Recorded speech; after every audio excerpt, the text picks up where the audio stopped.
이사야 63장의 말씀은 에돔이라고는 나라에 대한 하나님의 심판의 말씀입니다. 그리고 하반절부터 7절부터 64장까지는 이스라엘 백성들이 하나님 앞에 드리는 회개와 간구, 그런 기도의 내용이 쭉 나와 있습니다. 이 에돔이라고 하는 나라는 야곱의 형인 에서가 그 나라의 선조가 됩니다. 그 에서를 통해서 세워진 그런 나라인데, 성경에는 이 에돔이 항상 이스라엘의 대적으로 이렇게 나옵니다. 그래서 하나님을 대적하는, 그러한 이스라엘 백성을 대적하여 하나님을 대적하는 그러한 나라로 이렇게 나오는데, 오늘 그 나라에 대한 하나님의 심판의 말씀이죠. 에돔에서 오는 이 누구며 붉은 옷을 입고 보스라에서 오는 이가 누구냐. 이게 보스라라고 하는 것은 에돔의 수도였습니다. 수도. 그래서 이제 그 수도를 하나님께서 이 에돔을 심판하신다. 그 심판하는 모습을 포도즙 틀에 포도를 넣고 밟는 것처럼 그런 묘사를 하고 있거든요. 그러면 포도즙이 튀어서 옷에 묻고 그 붉은 것이 꼭 피처럼 이렇게 보이는 것인데, 그와 같이 이렇게 하나님께서 에돔을 이렇게 심판하신다. 하나님의 백성을 대적하고 하나님을 대적하는 이런 나라를 심판하신다는 그런 내용의 말씀입니다. 7절부터는요, 이제 하나님의 백성들이 회개와 간구의 기도를 드리는 내용들인데, 내가 여호와께서 우리에게 베푸신 모든 자비와 그의 찬송을 말하며 그의 사랑을 따라 그의 많은 자비를 따라 이스라엘 집에 베푸신 큰 총을 말하리라. 하나님의 사랑과 자비, 하나님의 은혜, 이것을 기억하면서 지금 하나님 앞에 기도하는 그런 내용들이죠. 하나님이 뭐라고 말씀하냐면, 그들은 나의 백성이고 거짓을 행하지 아니하는 자녀라. 이렇게 하나님이 말씀하신다는 겁니다. 근데 이 말씀은 어떻게 보면 맞지 않는 말씀 같죠. 하나님의 백성이지만 맞지만 늘 하나님 앞에 거역하고 거짓을 행하고 불순종하고 했던 게 이스라엘 백성들의 모습 아닙니까? 그런데 오늘 하나님께서 거짓을 행하지 아니하는 자녀라. 우리의 모습이 그렇지만 하나님에게는 이렇게 하나님의 사랑스러운 자녀로 늘 이렇게 인정되어지고 보여지고, 그렇게 하나님이 우리를 알아주고 있다고 하는 거죠. 우리가 잘못한 것은 분명히 있지만, 잘못해도 우리 자녀 되는 것은 자녀로서 사랑스럽고 자녀로서 정말 그 하나님의 아버 부모의 은혜를 입어야 되는 것들은 변함이 없는 것과 같이, 지금 그런 표현으로 이 백성이 전혀 하나도 죄를 안 짓고 거짓을 안 했다는 것이 아니라, 그렇게 거짓을 해도 내 자녀라. 그래서 하나님은 어떻게 내 자녀니까 그냥 거짓을 덮어가자, 그건 아니죠. 그러니까 고쳐내야죠. 그래서 내 자녀라. 그래서 나는 그들의 구원자가 될 것이다. 그들의 모든 환난에 동참하사. 이 말은 뭔 말이? 하나님 늘 우리의 삶 속에 함께 하시는 거죠. 그러니까 우리가 살아가면서 성도들은 홀로 있는 때는 없어요. 이제 살아가면서 우리는 나만 남았네 이렇게 할 수 있지만, 우리가 영적인 눈을 들어서 보면은 하나님이 함께 하시지 않는 순간은 없는 줄로 믿습니다. 하나님이 늘 함께 하시거든요.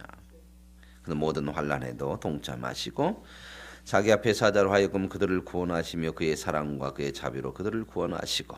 보세요. 아까 거짓이 없다 그 말도 뭐예요? 하나님의 사랑과 자비로 인한 표현이죠. 그렇죠? 우리의 의로움 때문에 하나님 구원하시는 것이 아니라 하나님의 사랑과 자비, 그 사랑과 자비를 입을 수 있는 우리가 하나님의 자녀이기 때문에 하나님께서 우리를 구원하시고 끝까지 인도하시는 줄로 믿습니다. 그래서 그들이 반역하여 주의 성령을 근심하게 하였으므로, 여기 나오죠. 모습이 반역하고 성령을 근심하게 하고, 그런데도 그가 돌이켜 그들의 대적이 되사 친히 그들을 치셨더니. 그냥 부모지만 아버지지만 그들을 또 가만 놔둘 수가 없잖아요. 그들 잘못하면. 그럼 그들을 또 치신다는 거죠. 근데 여기서 보면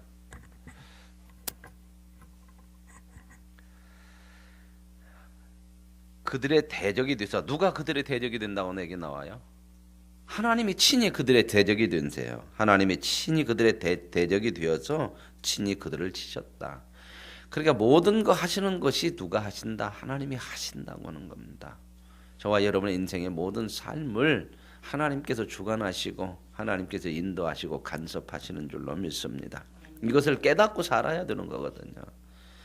이건 모르는 사람들은 우연이요, 뭐 살다 보면 그렇게 되는 일이요. 그런데 우리는 믿음을 가진 하나님의 백성이기 때문에 모든 것들이 하나님의 손에서 이루어지고 있음을 믿기 때문에 우리는 그러한 하나님이 모든 것의 주가 되시고 섭리하시고 하나님이 간섭하심을 믿습니다. 11절에 백성이 옛적 모세의 때를 기억하여 이르되 백성과 양떼의 목자를 바다에서 올라오게 하신 이가 이제 어디 계시냐.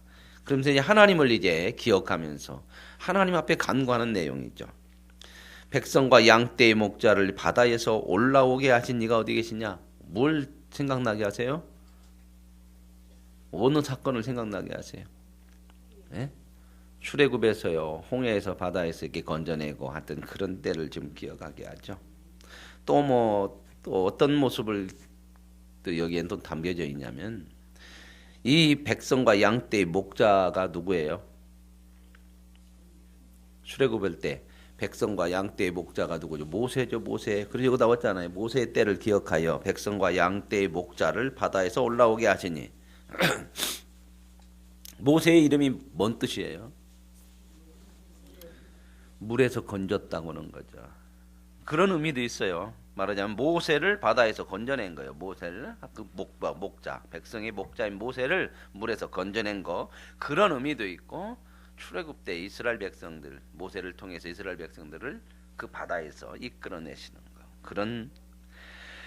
그래 이제 하나님이 어디 계시냐, 이 말은 하나님이 어디 계시니 모른다 그 말이 아니고 하나님 계시지 않습니까? 도와주십시오. 그때도 이런 어려운 가운데 하나님께서 도와주셨지 않습니까? 그때 하나님께서 그 바다 가운데서 건져내시지 않습니까? 그 하나님 어디 계십니까? 우리를 도와주세요. 그런 내용이죠. 그 다음에 이제 계속해서 그런 얘기가 나와요. 13절에 그들을 기품으로 인도하시되 광야에 있는 말같이 넘어지지 않게 하시니가 어디 계시냐. 여호와의 영이 그들을 골짜기로 내려가는 가축같이 편히 쉬게 하셨도다. 주께서 이와 같이 주의 백성을 인도하사 이름을 영화롭게 하셨나이다. 하나님께서 이렇게 인도하셨으니, 전에도 그렇게 인도하셨더니 하나님 지금도 인도해 주실 것을 믿습니다 하고 기도하는 그런 내용이 있죠. 저와 여러분의 인생의 삶 속에 이스라엘 백성들은 이렇게 과거의 역사들을, 선조들의 역사를 기억하면서 하나님 앞에 기도하죠. 저와 여러분은 더 확실한 기억들이 있죠. 뭐가 있어요? 하나님께서 십자가를 통해서 저와 여러분을 구원하셨기 때문에, 구원하셨다면 앞으로의 저와 여러분의 인생은 하나님께서 늘 함께 하시고 세우시고 영광의 자리에 온전하게 만들어내시는 하나님이 되어주신 줄로 믿습니다. 그러면 15절에 주여 하늘에서 굽어 살피시며 주의 거룩하고 영화로운 처소에서 보옵소서. 주의 열성과 주의 행하신 행동이 이제 어디 있나이까. 하나님 이렇게 행하지 않으셨습니까? 그런 표현들을 하면 이제도 해주십시오 하는 그런 기도를 드리는 거죠. 주께서 베푸신 간곡한 자비와 사랑이 내게 그쳤나이다. 하나님 도와주십시오. 그런 어려운 상황 속에서 지금 기도하는 그런 내용이죠. 주는 우리의 아버지시라. 이렇게 우리가 기도할 수 있는 이유는 우리가 하나님 앞에 자격이 있어서 하는 게 아니에요. 기도라는 게, 신앙이라는 것은 자격으로 하는 게 아니야. 관계로 하는 거예요. 관계. 주는 우리의 아버지시라. 보세요. 아브라함은 우리를 모르고 이스라엘은 우리를 인정하지 아니할지라도, 아브라함은 이스라엘 백성의 민족의 조상이죠. 믿음의 조상이죠. 행여 우리 조상들이 우리를 잊어버리고 인정하지 않을지라도 여호와는, 주는 우리의 아버지시니, 그러니 그럴 수가 없다. 이런 기도는 참 좋은 기도예요. 이게 믿음이. 우리가 기도를 이런 식으로 해야 되는 거거든요. 우리가 하나님 앞에 잘못했을 때 회개하는 건 좋아요. 회개는 해야 돼요. 그러나 하나님 나를 버리셨죠. 내가 이런 모습으로는 이제는 앞으로는 하나님 앞에 설 수가 없습니다. 그러고 뒤로 물러간다든지 신앙에다 낙담해서 하나님에게서 멀어진다든지, 이건 하나님이 기뻐하시는 것이 아니에요. 하나님에 대해서 모르는 거예요. 아버지신데요. 그죠?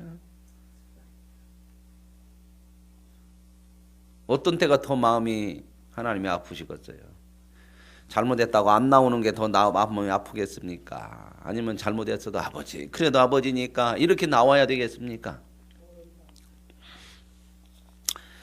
그래서 이제 18절에 주의 거룩한 백성이 땅을 차지한 지 오래지 아니하여 우리 원수가 주의 성수를 유린하였으며, 이스라엘 백성들이 경험한 거죠. 나라도 뺏기고 성수도 다 쫓기고, 우리는 주의 다스림을 받지 못하는 자 같고 주의 이름으로 일컬음을 받지 못하는 자 같이 되었다. 이런 경험들을 통해서 지금 이런 아픔들 속에서 하나님 앞에 기도하는 내용이죠.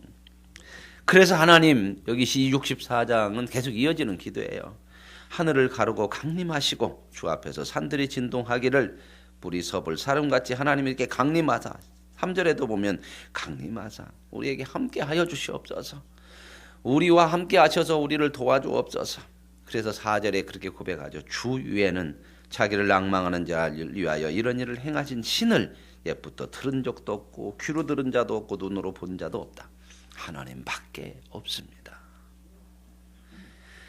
그래서 이사야가 이런 표현들을 또 했었죠. 43절 여호와를 앙망하는 자는 새 힘을 얻으리니 독수리가 날개치며 올라감 같을 것이요 뛰어가도 곤비치 않고 걸어가도 피곤치 아니하리로다. 그런 표현들을 하죠. 저와 여러분에게 하나님이 없는 순간은 없습니다. 내 자신의 형편과 수준, 내 자신의 모습을 가지고 하나님을 판단해서는 안 돼요. 하나님의 사랑이 내 수준 때문에 줄어들거나 바뀌어지는 일은 없어요. 우리는 자꾸 우리 자신의 한계 속에서 하나님을 자꾸 봐요. 그러죠. 내 모습 가지고 하나님을 자꾸 생각해요. 언제나 하나님은 저와 여러분보다 크고 저와 여러분의 생각보다 저와 여러분의 모든 죄보다도 다 크신 하나님이신 줄로 믿습니다. 그런 모든 것들을 하나님이 감당하세요. 저와 여러분을 아직 죄인 되었을 때 사랑하시고 구원하셨다면 이제 그보다 더 나빠지는 일은 없어요. 구원받아서 하나님의 사람 된 이상. 그래서 우리는 하나님 앞에 언제나 기도할 수 있죠. 이런 고백이에요. 주 위에는 자기를 낭망하는 자를 구원할 자 없습니다. 이 말은 뭔 말이에요? 다 세상이 버리고 아무런 희망이 없다고 하더라도 주님만은 우리의 구원자고 희망이 됩니다. 그 고백이죠. 그래서 5절에 주께서 기쁘게 공의를 행하는 자와 주의 길에서 주를 기억하는 자를 선대하시거늘 우리가 범죄함으로 주께서 진노하셨사오며 이 현상이 이미 오래되었사오니 우리가 어찌 구원을 얻을 수 있으리까. 이런 마음들이 들을 수 있죠. 때로는 하나님 앞에 하나님의 구원이 없는 것 같고 느껴지고, 그럴 때는 자꾸 우리 자신이 부족하고 내 자신이 너무 잘못해서 하나님 외면하셨나 이런 생각을 가질 수 있지만 하나님은 외면하시는 적은 없어요. 외면하신 적은 언제 있었냐? 저와 여러분을 구원하기 위해서 예수님을 십자가에 달아서 아버지 나를 버리시나이까 그럴 때 하나님은 아들을 외면해요. 그 외면이 뭐 하려고 외면하냐면 저와 여러분을 구원하려고 아들까지 외면하시는 거예요. 그러니 하나님이 우리를 외면하시는 적은 없습니다. 담대하게 구하십시오. 하나님 앞에 언제나 우리의 도움을 청하시고 그분 앞에서 기도할 때에 힘이 솟는 저와 여러분이 되시기를 원합니다. 그분이 저와 여러분의 위로자요, 능력자요, 도움자요, 구원자이심을 변함없이 확실하게 붙들고 살아가는 저와 여러분의 삶이 되기를 원합니다. 그러면서 우리의 이제 이런 말씀들이 쭉 보면 하나님 우리에게 없는 것 같고 우리는 하나님 앞에서 우리 죄 때문에 소멸되는 자 같습니다. 그러나 8절에 보면 이제 또 다시 소망을 가지고 이런 모습 속에서 기도하는 내용이 나오잖아요. 그러나 우리의 모습이 이렇지만 주여, 이제는 주여, 우리 주님이 뭐다고요? 아버지시니다. 우리의 기도가 이것이에요. 이거 하나님 앞에. 언제나 우리 삶 속에 힘들고 어렵고 때로는 나 자신 때문에 상황 때문에 좌절될 때마다 하나님이 우리 아버지라고는 그 기도를 드릴 수 있기를 원합니다. 그 기도가 우리가 기도할 수 있는 근거예요. 그리고 언제나 우리가 하나님 앞에 당당하게 설 수 있는 근거예요. 하나님이요, 우리 죄졌다고 풀 죽어 있는 거 싫어하세요. 부끄러운 모습이 있더라도 하나님 앞에서 회개하고 그 하나님으로 말미암아서, 아버지로 말미암아서 힘을 얻어 또다시 설 수 있는, 힘있게 살 수 있는 그런 자녀를 보는 것이 하나님의 기쁨인 줄로 믿습니다. 우리는 진흙이요 주는 토기장이 우리는 다 주의 손으로 지으신 것입니다. 여호와여, 너무 분노하지 마시고 죄악을 영원히 기억하지 마시고. 이런 기도할 수 있는 게 뭐예요? 뻔뻔한 게 아니에요. 관계 속에서 그러는 겁니다. 아버지니까. 하나님, 내가 죄를 많이 졌고 하나님 나를 소멸시키는 그 자리에 내가 하나님 앞에 기도할 수도 없는 부끄러운 모습이지만, 그러나 너무 그렇게 분노하지 마시고. 이게 뭐예요? 자식이니까. 우리가 하나님 앞에서는 이런 자녀의 모습이 있었으면 참 좋겠어요. 너무 그런데 우리가 하나님 앞에서까지도 어른된 모습으로 자꾸 폼되려고 하니까. 우리 애기들을 보면 그래요. 금방 혼나고 잘못했어도 금방 앵하고 또 오고 앵하고 오고 그냥 엄마하고 품쪽으로. 그게 참 예쁘죠. 그죠? 그럴 때 뭐라고 그래요? 이것이 금방 그랬다가 또 그렇게, 사람도 아니에요. 그렇게 안 해요. 이뻐요. 내가 나이가 몇 살인데 하나님 몇 살 잡숫겠어요? 자꾸 우리는 내 수준으로 자꾸 하나님하고 대단히 어른같이 자꾸 생각을 하고 그러는 거예요.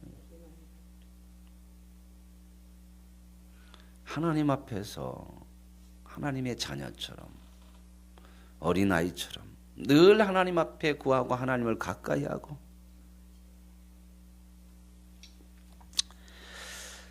그래서 우리가 하나님 죄악을 영원히 기억하지 마시고 구하오니 보시옵소서. 다 우리는 주의 백성 아닙니까? 이걸 뭘로 바꾸면 좋겠어요? 하나님, 나 주의 아들이잖아요. 아빠, 엄마 하면서 갔으면 참 좋겠죠. 그렇죠? 예수님께서 그 말씀 하시잖아요. 우리 하나님이 누구라고요? 아바? 아버지. 그 말 뭔 말인지 아세요? 아바, 아버지가 아빠라는 말이 아빠. 우리의 아빠. 크면 아빠라고 잘 안 쳐. 그죠? 오늘 이 새벽에는 하나님 앞에 아빠하고 한번 기도 한번 해보세요. 참 푸근하고 든든하고.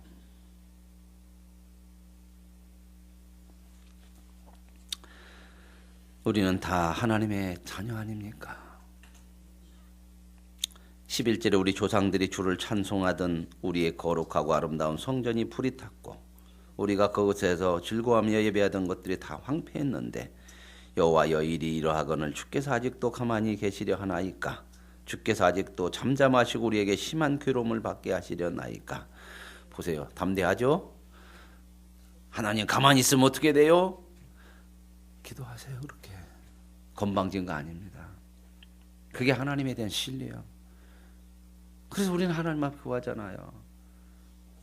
하나님, 힘들어요. 하나님, 이제 좀 도와주세요. 가만히 계시면. 물론 가만히 안 계세요. 우리가 볼 때 가만히 계신 것 같고 내 생각에 가만히 계신 것 같으니 하나님이 가만히 계신 적은 한 번도 없으십니다. 하나님은 가만히를 껄끄러서 안 쓰셔. 한 번도 가만히 안 계세요. 그게 뭐예요? 표현이 시편 126편. 여호와는 너를 돕는 자시라. 어떻게 해요? 우편에서 그늘에 대고 졸지도 않고 주무시지도 않고. 우리가 잘 때에도 하나님 우리와 함께 하시는 임마누엘의 하나님. 우리가 잘 때는 모르죠. 그죠? 우리가 행여 하나님을 잊을 때에도 우리와 영원히 함께 계시는 임마누엘의 그 하나님. 그 하나님이 저와 여러분의 아버지입니다. 이 새벽에 이 아버지를 만나고 그분을 구하고 그분을 찾고 그분 안에서 위로와 담대함과 회복의 은혜를 누려가실 수 있기를 원합니다. 하나님 아버지 감사합니다. 이스라엘 백성의 죄악으로 말미암아 하나님의 심판이 있고 그 심판 속에 견디지 못하며 하나님을 향하여서 간구하고 하나님 부끄러운 모습이 많지만 그러나 하나님 우리 아버지 아니십니까? 그러니 하나님 이제는 거두어 주옵소서. 가만히 계시면 어떻게 되겠습니까? 아빠 하고 부를 수 있는 우리에게 은혜를 주신 아버지 하나님 앞에 아버지 앞에 간구함으로 하나님으로 인하여서 담대하고 하나님으로 인하여서 회복이 되어지고 하나님으로 인하여서 힘을 얻는 이 새벽 기도의 시간이 되게 하옵소서.